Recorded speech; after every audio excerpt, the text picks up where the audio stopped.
I'm Cynthia James, and this network is about changing lives one woman at a time.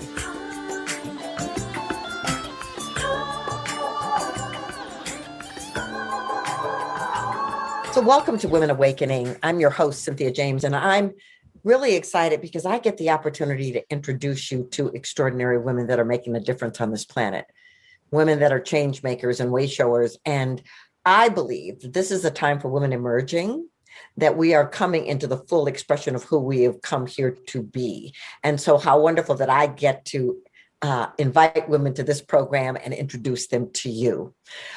You can subscribe to us. We're on Spotify and iTunes and iHeart and Amazon, and we're also on YouTube. You can find us in a lot of places. Please come back because the women that I interview inspire me greatly.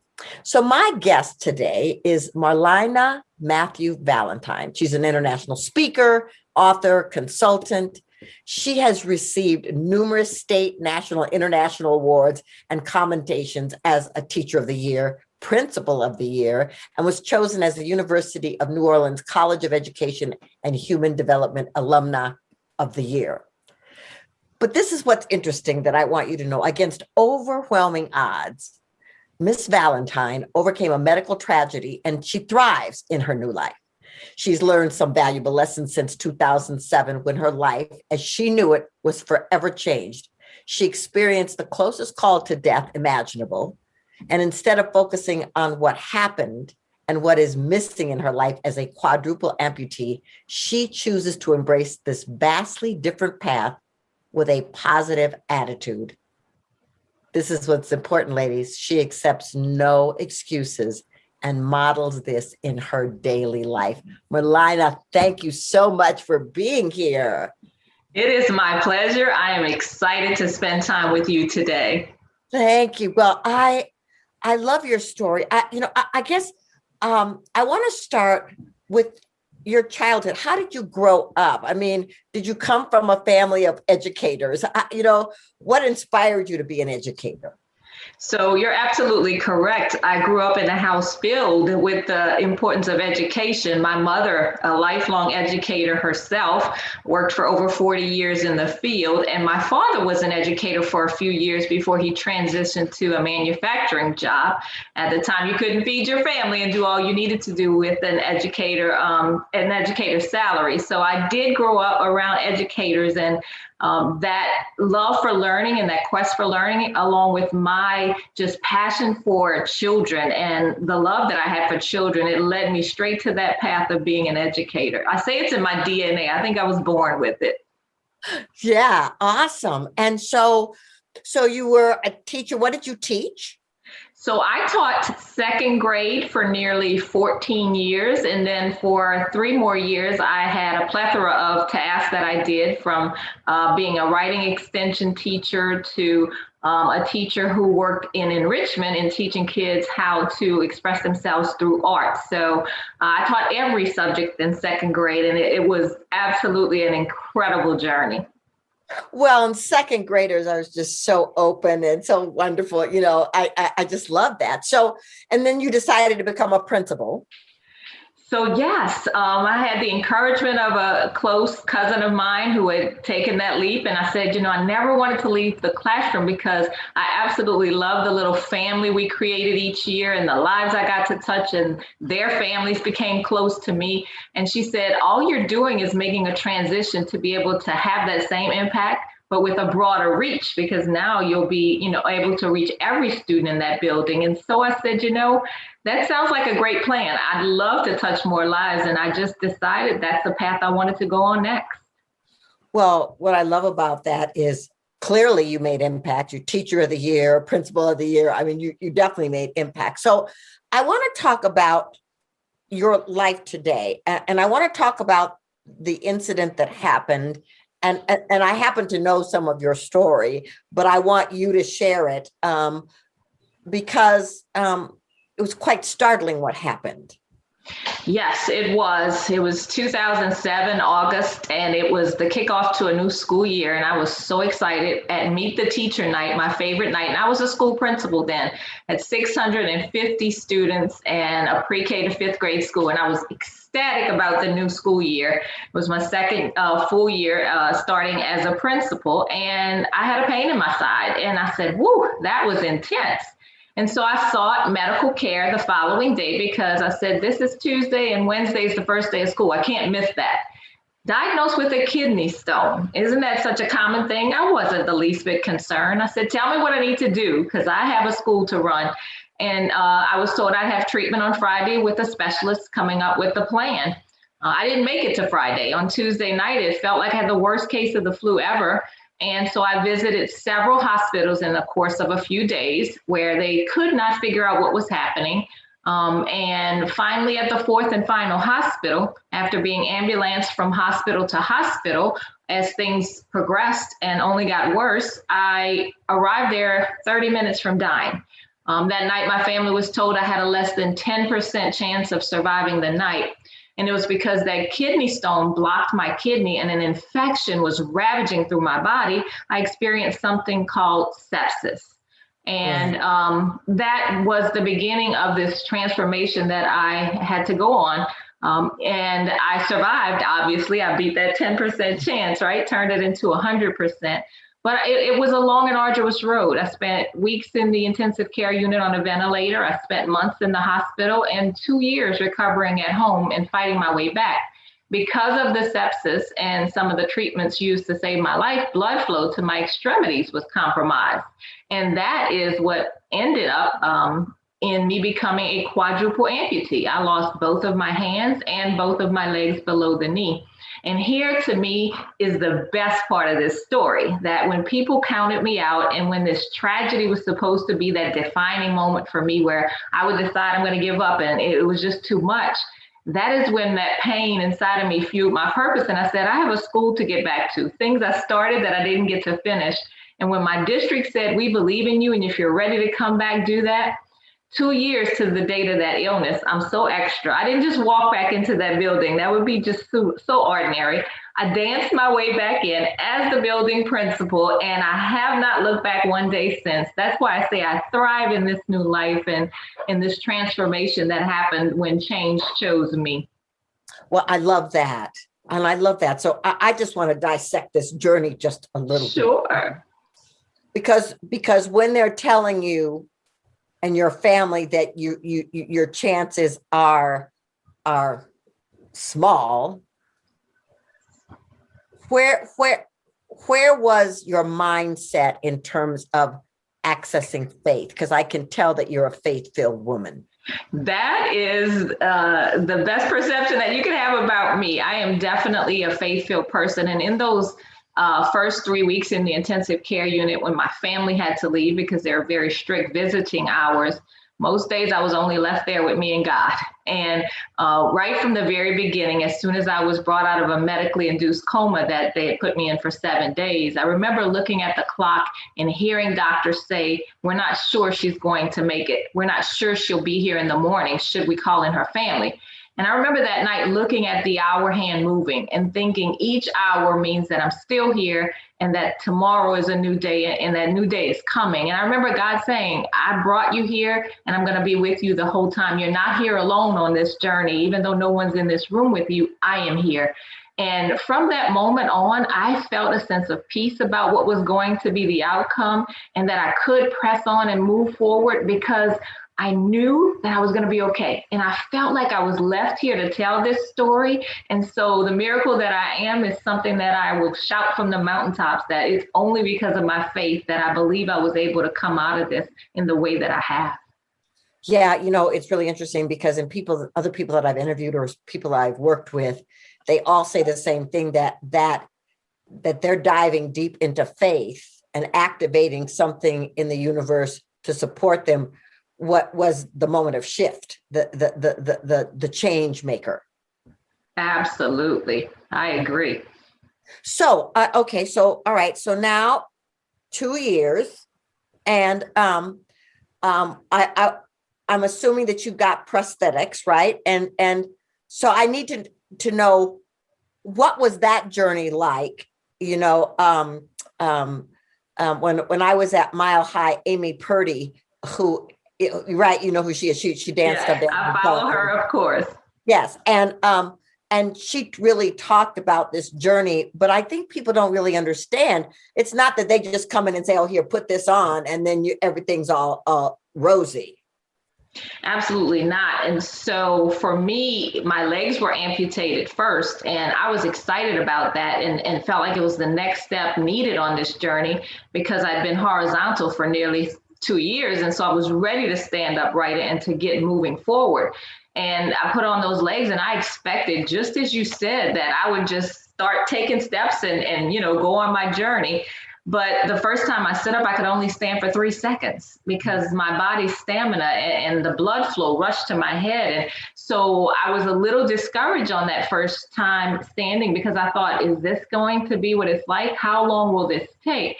But each day, my physical therapist was a close friend, and he said, as much as you want to work and as much as it's medically okay, you can come in. So what I decided was I was going back to work in about 8 weeks. And I said, I've got to get on these legs and I've got to figure out how to use them and be steady on them because I'll be around little kids. And so I want to be safe. And so what I did is I had to put in the work. And so each day I would extend the time from 5 minutes of standing to 20 minutes and just kept going. It was definitely not an easy journey, but it was one that showed me that I had this strength inside of me I didn't know existed until I needed it. And so what I did was I started showing up to therapy 3 times a day so that I could rest and come back and rest and come back and build those muscles and things that had gone dormant in my body so that I could be prepared. And that's what I did. I put in the work. I worked out. I ate healthy. And I just said, I'm on this mission. So what I did was condense 6 months of therapy into 6 weeks so that I could be there to start the school year. And it was tough, but it was so worth it. Well, what I love about this is that your willingness to show up, your willingness to work hard, your willingness to put in the time and the energy. And I think some of the times the things that people don't understand is like, you can have a vision and you can have a dream, but you have to put energy into it. You have to be committed to it. And so bravo for you. I just think that it's such an extraordinary example. And you were so motivated to get back to that school on time to be with those children. I just think it's beautiful. I want to go to your love story. Absolutely. It's my favorite part of the story. So tell us.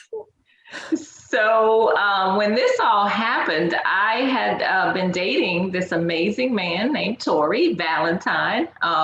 And I met him on Valentine's Day. And so I thought, this might be some sign that this is something meant to be. And we've been dating for only a year when I became sick. And I remember when they removed the ventilator tube, the first thing that I asked him and shared with him was, I did not expect him to stay, and that if he needed to walk away, I was perfectly okay with that because this would be a lifelong commitment to being a caregiver because I didn't know how my life would turn out. I didn't know any amputees. And so this was new territory and he didn't either. He looked at me and he just dismissed that right away. And he said, when I said I love you, I didn't say that I love you if you stayed exactly the same. I'm here. I'm not going anywhere. And, that was like the comfort that I needed to let me know that parts of my life were going to be put back together, even though everything had fallen apart.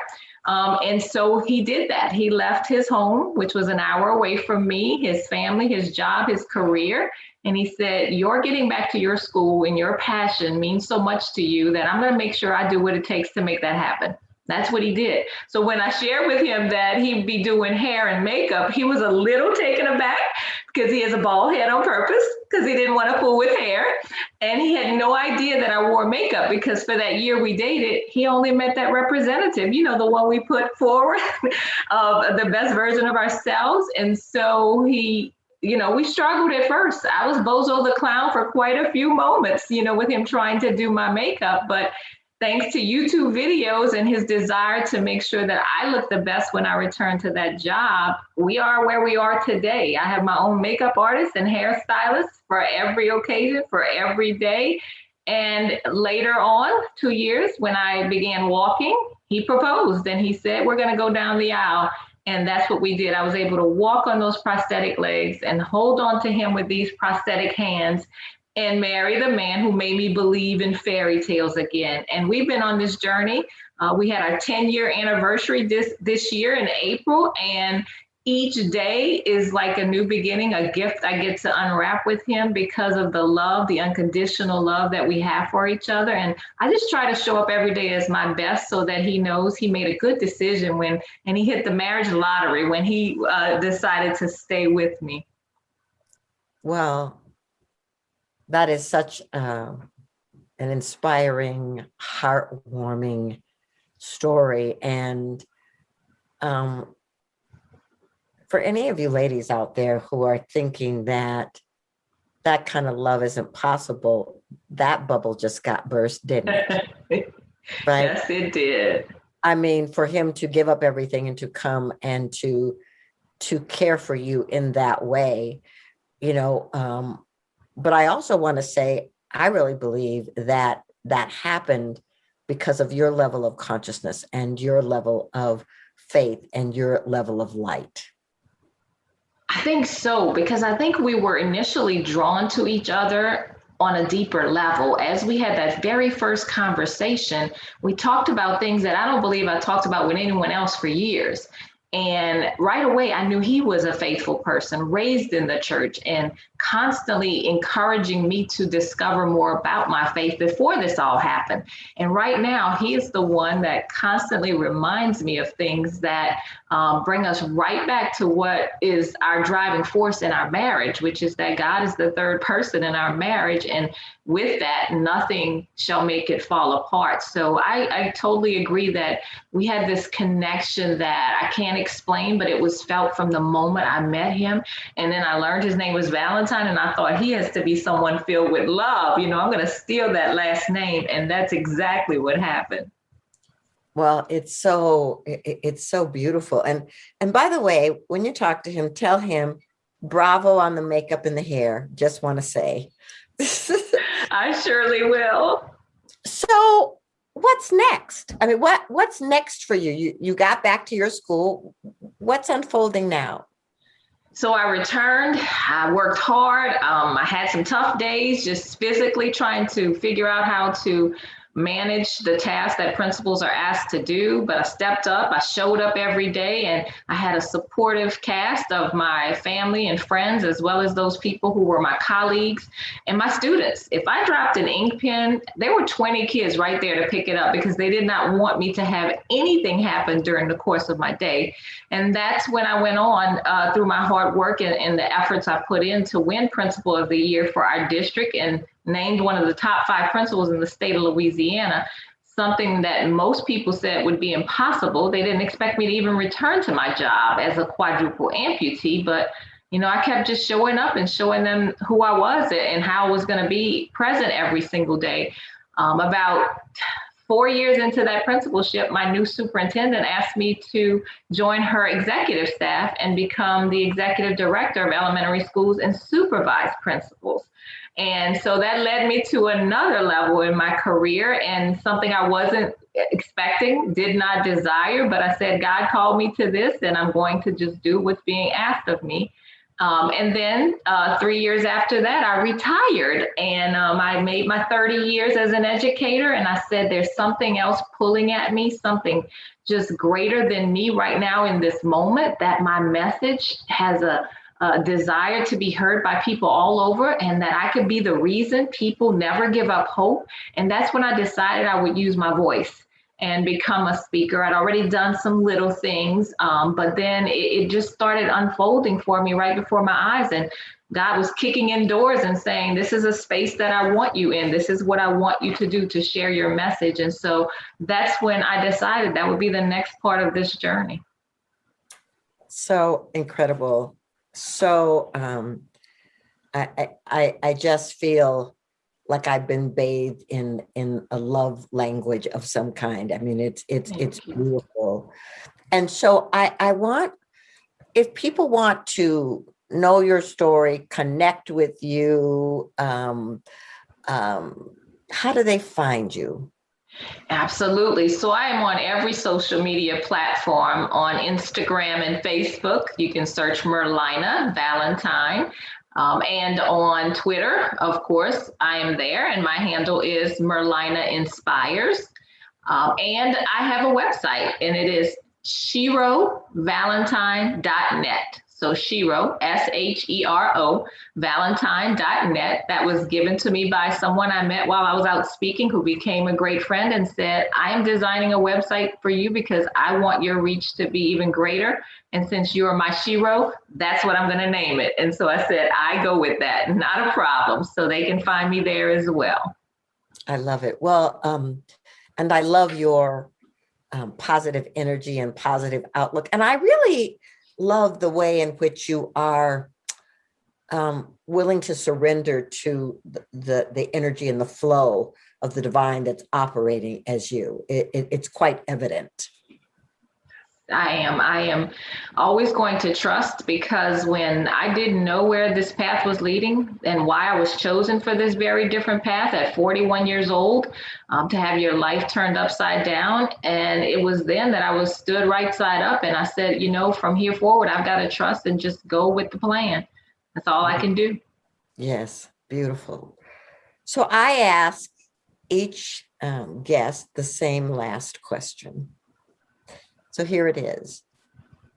What do you feel is the one important thing women should remember about the importance of awakening? Okay. For me, this is what I think women should know, that it is difficult to get to the awakening or the enlightenment or the shift in consciousness that we all desire, if we're not mindful of the stories that we tell ourselves, the stories that we continue to repeat and replay in our mind. You see, often we play the story of fear and doubt and lack and unworthiness, and sometimes those become the main characters in our lives, and we don't get to discover who we really are and have that great awakening. And so I just say that we need to be mindful of that and to shift that perspective to thinking about and being deliberate about the stories that we replay in our mind. I think there are those stories of overcoming adversity and of beating the odds and of, just doing something even when we're afraid. Those are the stories that I know women have that they've done and experienced in life, but somehow those stay on mute sometimes. And life tries to convince us that we're not those things, but we really are. We control the narrative in life. You are the author of your own story. So I always say to women, get to know yourself, be more self-aware of who you are, what you desire in this world, and what is it that is calling you? What is your purpose? Because you see, that's when I had my big awakening. Yes, I had that tragic thing happen in my life, and that should have been the moment where things became clearer for me. But it's been a journey. To me, it's a process that I had to go through to get to where I am now. And it's because I embraced my purpose in life. And I know that when I'm walking in that purpose, when I'm living in that purpose, that is when I feel the most awakened in this world. So I say be mindful of the stories you tell yourself and to step into your power boldly and just live your life. No excuses. Well, Merlyna, beautiful, powerful words. Ladies, I hope you really took that in. She's a living example of faith in action. Thank you so much for being here. I'm very grateful to walk this path with you. Thank you so much for having me. It's been my honor and privilege to be able to have a conversation with you. Thank you. All right, ladies, I do this every week. I introduce you to another wonderful woman doing something fabulous on this planet. I hope you'll come back each time. I hope you'll subscribe and just remember that you are magnificent, that you are extraordinary, that there's nothing else like you, no one else like you. You're an original imprint. So whatever is happening in your life, whatever has happened to you, that you are guided, supported, loved, and uplifted in every single moment. I'm honored to be with you, and I will see you next week.